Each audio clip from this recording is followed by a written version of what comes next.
Bangladesh's new interim leader, Muhammad Yunus, says that he wants to call elections within a few months. His caretaker government is trying to restore order and democracy following weeks of violent protests.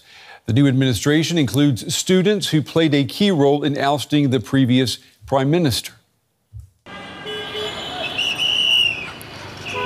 Students have taken charge of directing traffic in the capital, Dhaka, following a nationwide strike announced by police unions, who then went off duty. After the Prime Minister resigned, the police stopped performing their duties. We also clashed with the police, as you must have seen. That's why they're no longer doing their jobs and why we're doing them instead. Ordinary people, including a large proportion of students, have taken on other roles too, such as keeping the city clean.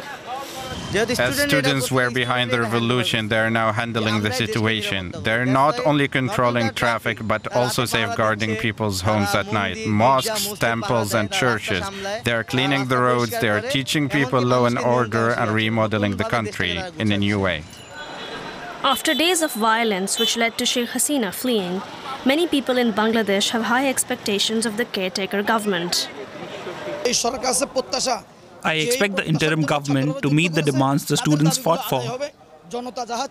They will also have to meet the demands of the people who toppled the killer government.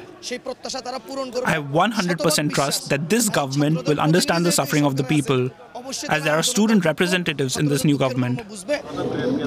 With student leaders also sworn in, the head of the new government, Muhammad Yunus, has begun work, emphasizing that his top priority is to restore law and order. Just a day after taking office, he joined student leaders and government officials in laying wreaths at the National Martyrs Memorial, built to honor those who died during the 1971 Liberation War with Pakistan. But the new government faces numerous challenges ahead, including charting a future course and eventually preparing the country for elections. Well, I want to cross now to Sohaila Nazneen. She's a senior fellow in the Institute of Development Studies in Brighton. It's good to have you with us this evening. The caretaker government, as I'm sure you've seen, has been sworn in. What are you hearing from the people in Bangladesh? How is the atmosphere there? Are they seeing maybe palpable signs that law and order are being restored? Thank you for having me. The mood in Bangladesh is hopeful. As you heard in the video, there are lots of expectation from the interim government in terms of the kinds of reform and the kinds of political society that we want to see. But the mood is also a bit anxious because we have had political transitions before, and the changes didn't last. So this time, people want the changes to last. There are concerns around law and order, as your news report had shown, but the police have been directed to join work. There are army positions guarding police stations to ensure that there aren't further attacks. But we are also seeing community and students coming together to protect state property and also protect minority communities from attack. So we are hoping that the law and order situation, that there would be calm soon. And if I read between the lines of what you're saying, it sounds like one of the biggest challenges now that this new government, as well as all Bangladeshis, are facing is the lack of trust that exists right now, particularly when it comes to the police and the military. Is that an accurate assessment?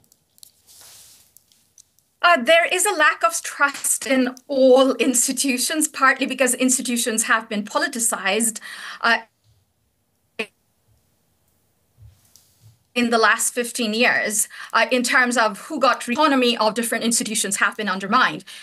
Your video also showed that police was heavily used by the ousted ruling party to repress voice and people's protests. So obviously it will take a while to rebuild that trust.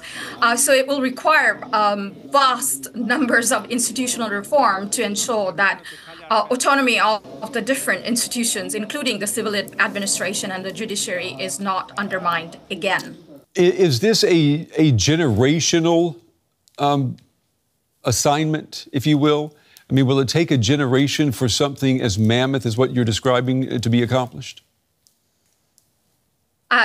Well, institutional changes take time, but there are certain short-term measures that can be taken immediately, and then there are medium-term measures, right? Mm-hmm. So certain things in terms of what rules and what kinds of processes do you want to build a consensus around the kinds of institutions you want to see, ensuring that there's justice for those who are killed. So there isn't a culture of impunity that's sustained, ensuring that how we think about representative government and how we elect governments, those have to be rethought and rewritten, right? Those are, of course, in terms of institutional change, consolidating takes time, but some of the measures need to happen now. So it's thinking through what is prioritized and how do you do that, and making sure that you are doing it through consultative processes and that people are with you. You know, you talk about accountability. What about the former Prime Minister, Sheikh Hasina, who was allowed to leave the country by the military that is still in place in Bangladesh? I mean, how do you come to terms with that infrastructure there that helped the Prime Minister basically flee accountability?